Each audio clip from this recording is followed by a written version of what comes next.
Good morning. Thank you for joining this morning's press conference. Tomorrow marks the deadline from President Trump's executive order for a plan to be presented to him for the further declassification of President Kennedy's assassination files. You will hear remarks today, first from U.S. District Court Judge John Tunheim, the chairman of the Assassination Records Review Board that oversaw the collection of President Kennedy's assassination files. Judge Tunheim has spoken publicly about the need to declassify these files. Next, you will hear remarks from Gerald Posner. He is an American investigative journalist and author of 13 books, including Case Closed, Lee Harvey Oswald and the Assassination of JFK in 1993, which explores the John F. Kennedy assassination, and Killing the Dream, James Earl Ray and the Assassination of Martin Luther King Jr. from 1998, about the assassination of Martin Luther King Jr. And our concluding remarks will be from Jeff Morley, a leading historian and investigative reporter who writes the JFK Facts Substack. Jeff is one of the nation's foremost voices on the assassination and the need for transparency around those files. After their remarks, reporters will have a chance to ask questions of all three speakers. In other related developments, last month a bipartisan group of congressional members, Congressman Steve Cohen of Tennessee, David Schweikert of Arizona, and Tim Burchett of Tennessee, sent a letter to President Trump urging him to keep his campaign promise and release the remaining JFK records. With that, we'll look forward to remarks. Over to you, Judge Tunheim. Well, thank you very much, and good morning, everyone.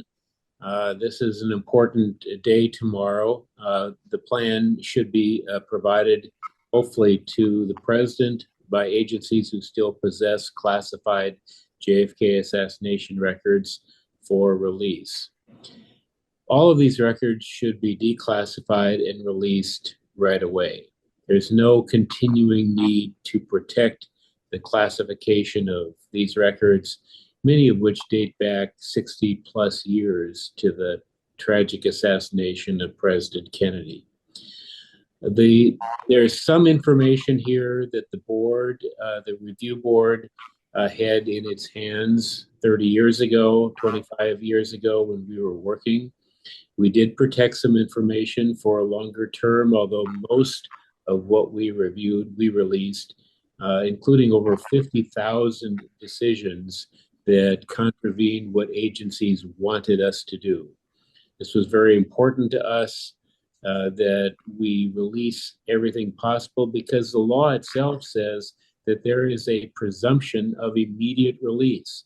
This is in 1992 when Congress passed the President John F. Kennedy Records Collection Act, and then eventually signed by President George H.W. Bush, and then implemented by President Clinton. So the fight with the agencies was on during that period of time, but I think the CIA in particular of that era realized there was value in releasing as much of this material as possible. It took a while to get agencies to come around to that, but we had the authority to release, and we did. So most of the disputed information about the assassination was released 25 years ago, including information that agencies thought was too sensitive to be released. And when we did redact names, for example, of informants, we redacted them with a time date for release. We essentially went through an exercise of determining when someone who was an informant, who was critical and could be harmed by release of their name, when they would no longer be with us. And the National Archives has released all of that information.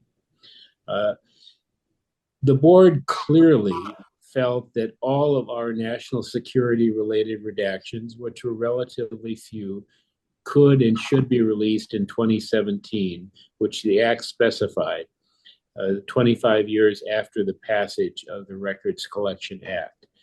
There were documents that were found after we left office. We expected that. We had signed memorandums of understanding with all agencies that they would follow the law and submit all assassination records found after we were done with our work to the National Archives for eventual release. These are documents, for the most part, from the 1960s. Nearly all involved from that era are deceased. The sources are deceased. The methods have greatly changed. this was the era of the Soviet Union versus America. So we hid some information, not very much, but really in under 2,000 particular pieces of information, because we felt at the time the justification for doing so still existed. Uh, those reasons don't exist anymore. And Congress was clear the final release should occur in 2017. We're 7+ years after that already. I simply don't see that there's a continuing reason for keeping records hidden.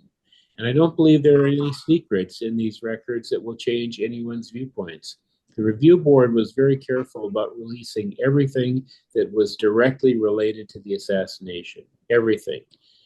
Most of the redactions were tangential information, identifying informants, locations, that kind of thing. But I think if we put the CIA in charge of deciding at this point, nothing would be released, which was the case back in the 1990s. The CIA of our era fought us tooth and nail, but eventually acquiesced in our redactions because they did understand that the release was in the best interests of the country. And so it really is time now to release everything. I see no justification for any further release.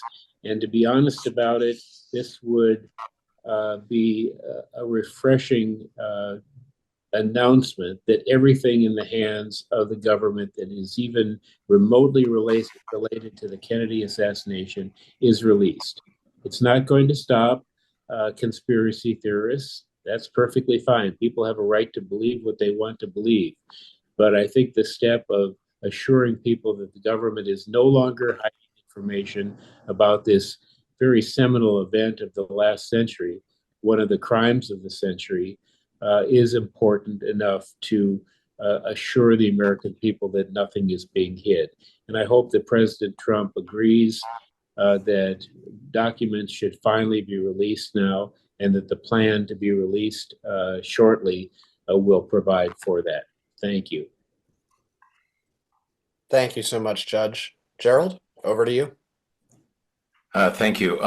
The Judge Tunheim sort of hits the nail on the head here.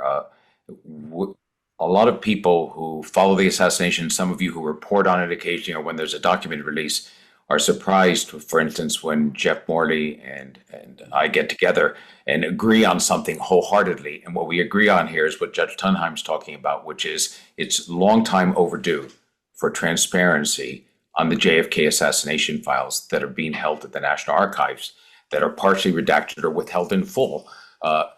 It should have been released at the very latest in 2017, when the 25 years expired on the JFK Acts that Congress had passed in '92. It wasn't. It wasn't then released under the Biden administration, although more files came out all the time. And here we are today, the day before we finally get a plan that President Trump has ordered in an executive order. And we are hopeful that instead of resisting it, the intelligence agencies will go along and provide quick access to these files and full access. Judge Tunheim knows from his own experience that the intelligence agencies don't always cooperate, and they tend to want to withhold material more and more. I might also say, as an overall view, although we're talking about American files today at the National Archives, the JFK files, that I would urge the Trump administration, in particular maybe the new Secretary of State, Marco Rubio, to press to the extent that we have any sway any longer with the Russians. In Belarus and Latvia, where there are still KGB files, possibly on Lee Harvey Oswald, many of them were released in '92 and '93 to Norman Mailer, but not all of them were provided to the Assassination Review Board. The Belarusians wanted money at the time. I think it was like $200,000, so that wasn't being paid. And in addition, in Cuba, we have no relations really with the current government, but it would be nice to be able to see the Cuban intelligence files.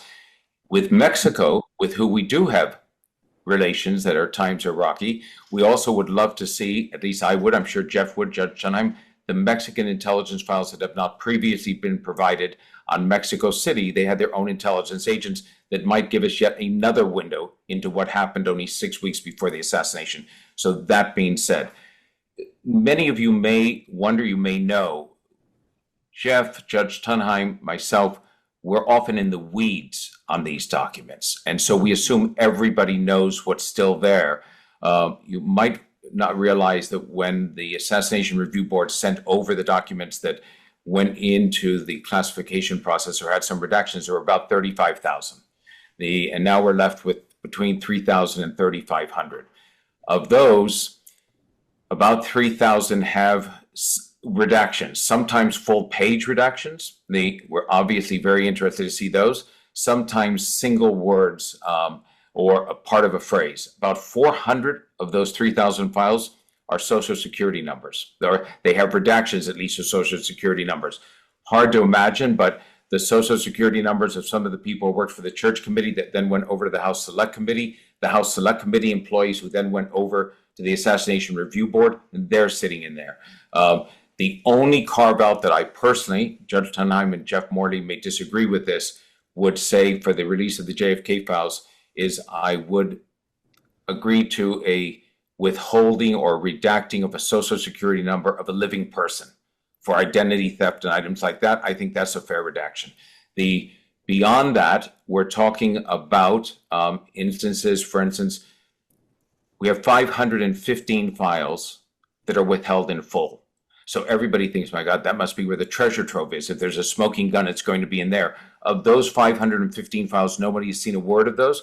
499 are tax files or Social Security files. So I do want to see what Lee Harvey Oswald's tax records were, what Jack Ruby's tax records were, what the tax records were of a employer for Oswald in New Orleans. That should all be public, but it's not necessarily, I think, what people think's being withheld. And one last general point, and I'm sure Jeff will make the point of what he thinks is important in this, but we all have files that we're looking to see. And one of the things that I think the government has done in this case is it's its own worst enemy. It has redacted material and argued for the continued classification of files or withholding them from public release long after they should have been made public, raising the specter among, and the reasonable specter among many people, they must be hiding the truth of what really happened in the assassination. Give you an example of how I think they overclassify. I had been looking for a long time to see the full, unredacted testimony of James Jesus Angleton, the counterintelligence chief of the CIA from 1954 and on. He had given testimony to the Church Committee, and there were redactions inside of that. Now, some of that was released in 2017, some of it was released again in 2018, and then in 2022, there was yet another release, and more materials were unredacted. I'm willing to send these to anybody. I don't have the benefit of the slides that Jeff Morley may have that he's going to present to you in a few minutes. I'm happy to send these to any reporter. But in 1998 to the Church Committee, there had been a memo that said, by the way, the material that's redacted has nothing to do with the assassination. Well, I don't necessarily believe that. I've seen them give us misdirection before, so I want to see what is redacted. And then what do we have in 2022? We have these yellow materials that are just redacted, words and paragraphs. And finally, in 2023, we get them unredacted from the National Archives. And what are they about? They're about Romanian defector who defected to the Norwegians. What are the words that are missing? It identifies the intelligence agency that we're working with as the French counterintelligence, Romanian intelligence, French, Norwegians.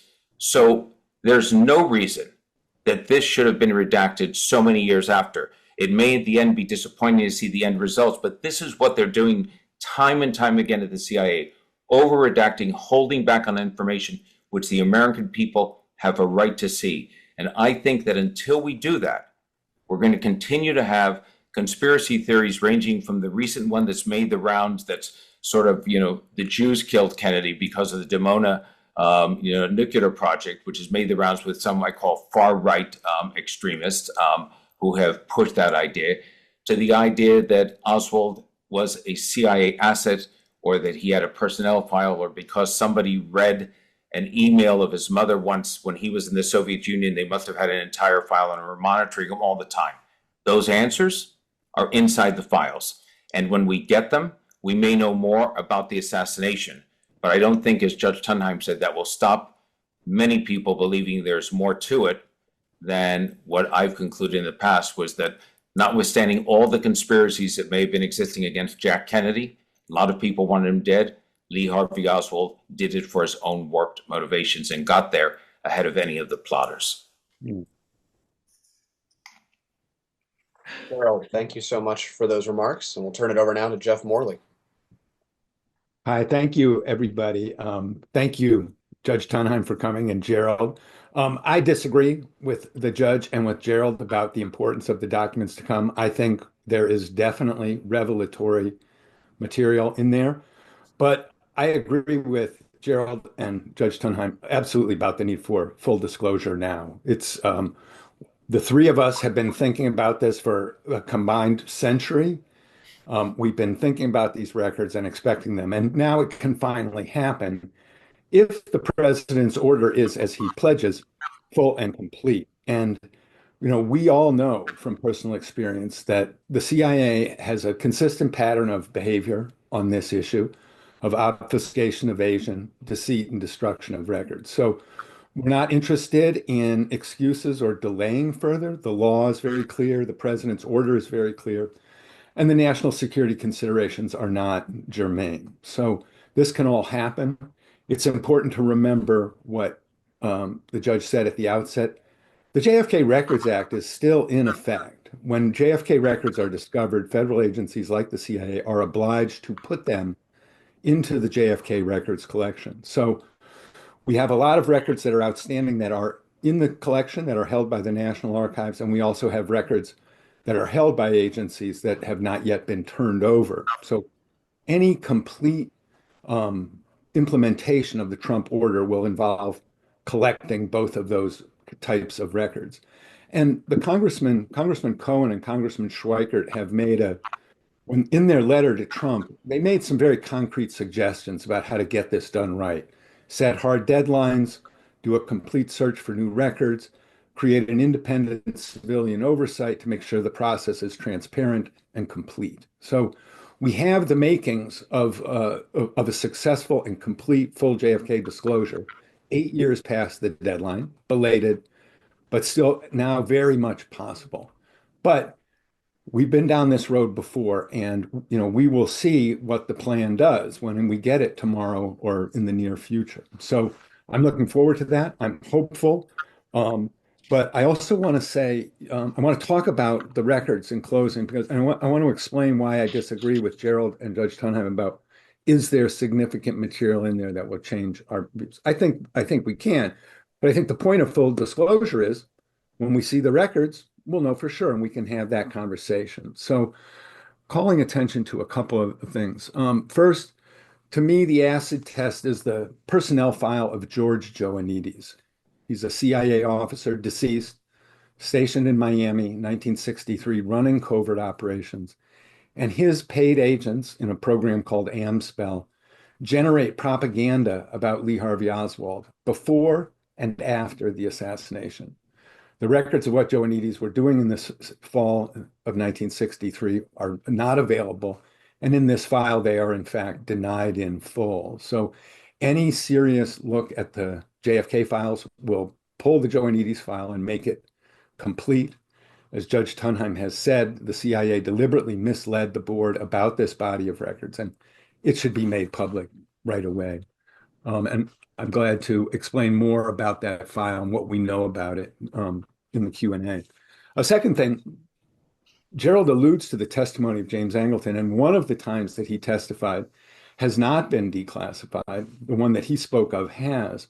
And this is Angleton's testimony to the Church Committee, and heavily redacted, probably 113-page transcript, probably has redactions on half the pages. So Angleton, as the person who was in control of the CIA's file on Lee Harvey Oswald, a file that by November 21st, 1963 amounted to more than 180 pages of material about the man who was accused of killing President Kennedy and who denied it. So Angleton's testimony, the testimony of a man who controlled the CIA's Oswald file, throughout 1963. Anything that he says related to the assassination or related to the questions he faced from Congress is relevant and should be made public immediately. There's a third category of records that are, part would be included in any serious effort to obtain full JFK disclosure. And I'm talking about a film called the Nix film. There's a famous film of the assassination by Abraham Zapruder, a home movie. But there's another film that's less well known, taken by a man named Orville Nix, who was also present at the time of the assassination and filming at the time of the gunfire. And you can see a couple of frames from his film down there. Nix gave the original of his film to the government in 1963, and it was never returned to him. His granddaughter, Gail Nix Jackson, has pursued a lawsuit, which is ongoing right now, to retrieve the original copy of the Nix film. And her lawsuit has been successful in discovering that this film, the original film, was in possession of the government as late as 1978. So a good, thorough JFK disclosure effort would make another effort to find the original Nix film. It could have valuable information in it. And then finally, there's a body of records that is very important, that is also not well known. And that's letters of Jackie Kennedy. These are letters that Jackie Kennedy wrote to President Johnson after the assassination, and also 4 interviews that she did with historian William Manchester in the spring of 1964. And Jackie Kennedy and Bobby Kennedy are known to have privately not believed the official story of the assassination and suspected that the president was killed by enemies at home. In these interviews, Jackie Kennedy expressed her thoughts. We know that she was asked directly about Manchester, about the assassination, and her thoughts about it. And this material, too, should be made public. So there's outstanding material. The Joanides file will shed light on whether there was a CIA operation involving Oswald that was started as early as 1963. The Angleton testimony raises the question of whether Angleton used foreign assets in his surveillance of Oswald. The Nix film might provide new insight into the assassination itself. And Jackie Kennedy's letters will give us the private views of the closest witness to the crime. So there's a lot out there that can be obtained. We've got a strong law. We've got a strong presidential proclamation. And there's no reason for us not to see all of this material soon. But whether that's going to happen or not, we'll begin to find out tomorrow. So I'll leave it there and we can take questions.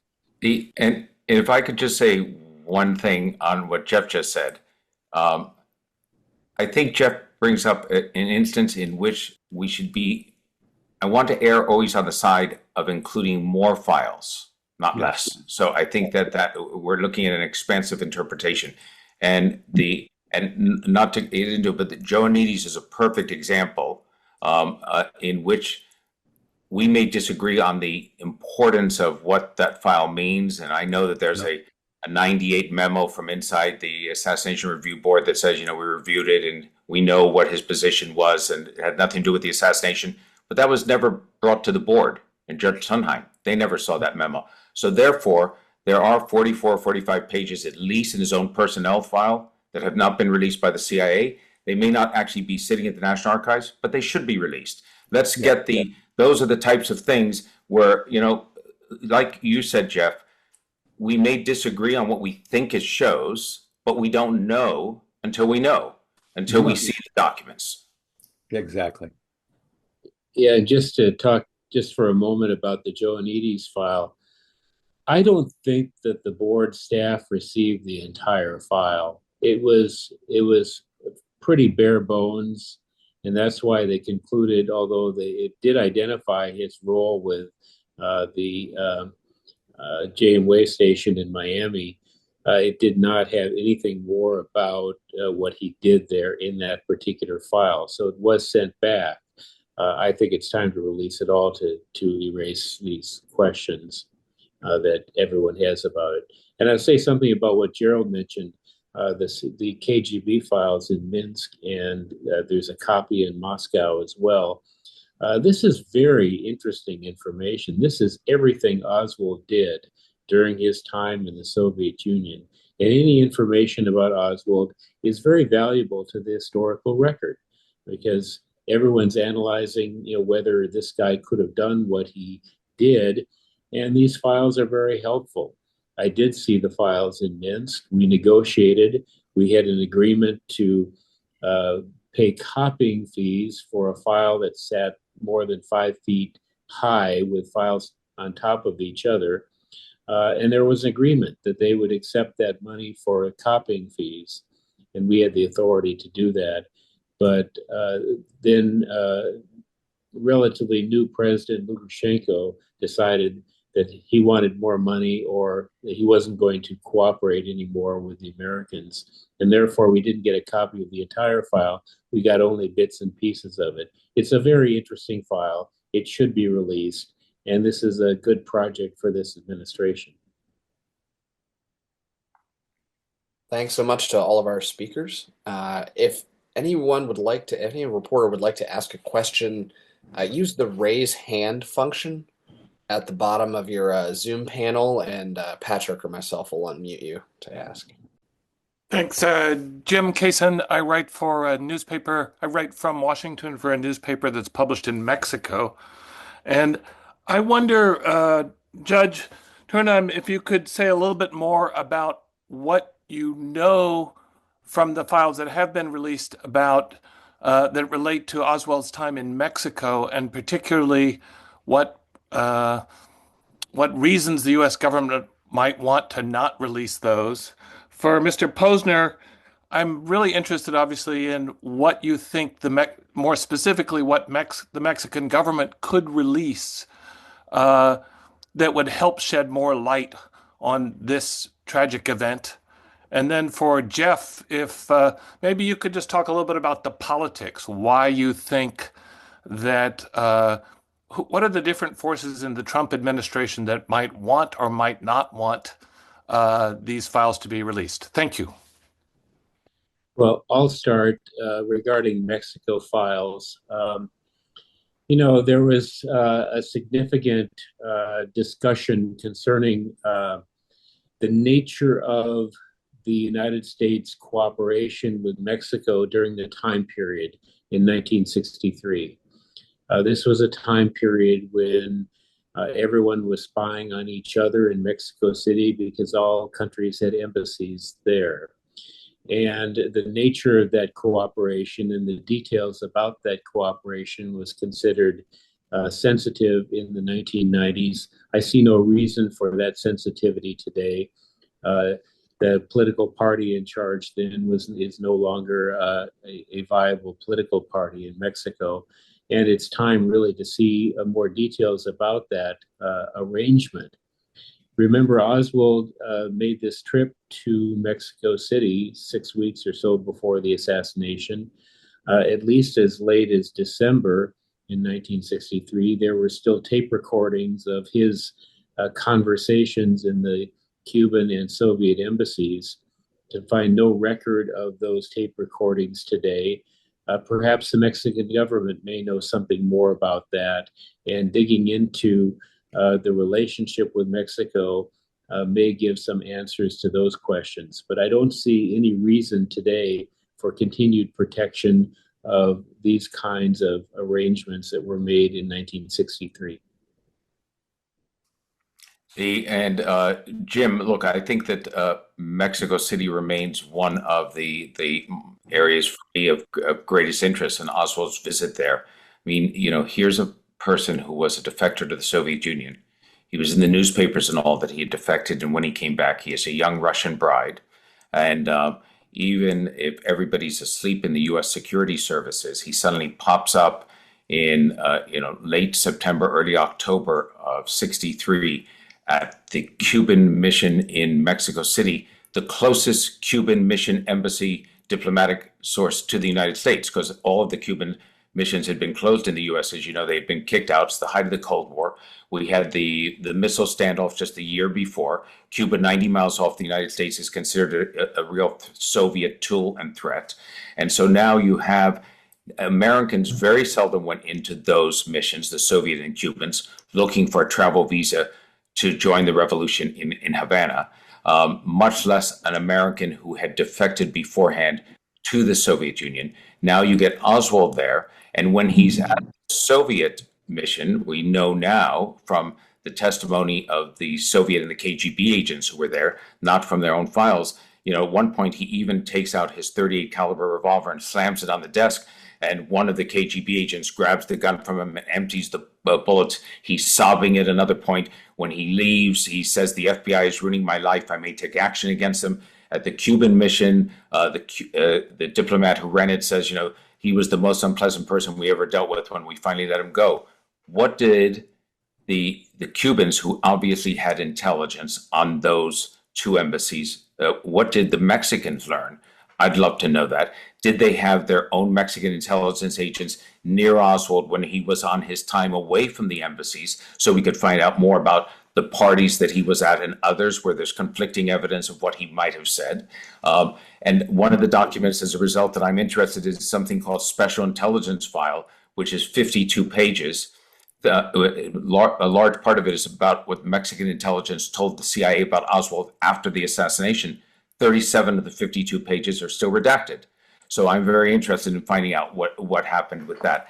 And I do think that one of the reasons for the over classification and secrecy of the CIA on this was the CIA, we already know, lied and misled the Warren Commission back in 63 and 64, hiding the fact that they were in an effort to kill Castro with the mafia. They didn't want that out. Alan Dulles made sure they never got that information. But more than that, they were spying on the Soviet and Cuban missions. They had at least audio surveillance. They had video surveillance. They may have even had human assets inside of those embassies that they created the way that they always do, through money or blackmail or whatever else. And the minute the assassination happens, of course, what they do is they don't want to disclose any of that information of method and means of collecting. And so they hide it, they keep it there, and through the Cold War it stays that way. But as Judge Tunheim said, even if you had a 23 or 24 or 25-year-old asset who was providing information to the CIA back in the mid-1960s, they're in their mid or late 80s, it's very hard to make the case today that that name should still be redacted.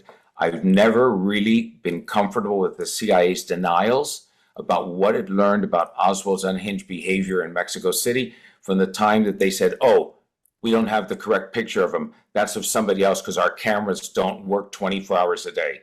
Doesn't seem right. "Oh, we don't have an audio recording of him," even though they played one for a member of the Warren Commission legal staff at some point.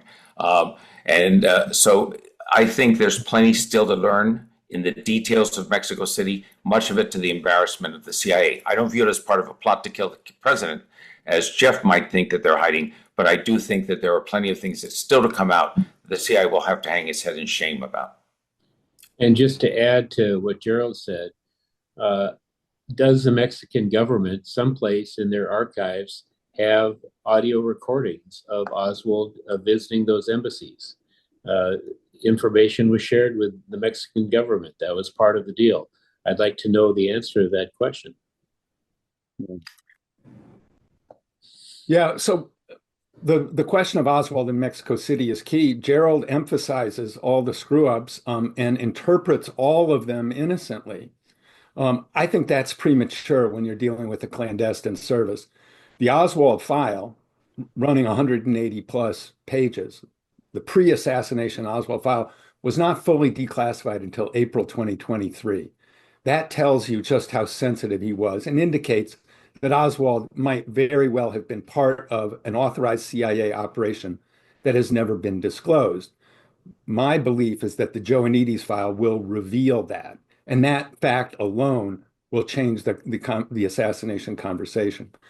There are 12 documents that I've come up with that should be covered. I mentioned 4 of them before, but I have a list, and this list can serve as a report card for the disclosures to come. If we get these documents, the disclosure has been complete. If we don't, well, we can grade them accordingly. So if people are interested in getting that list, I'll send it. To respond to your question, Jim, what are the politics?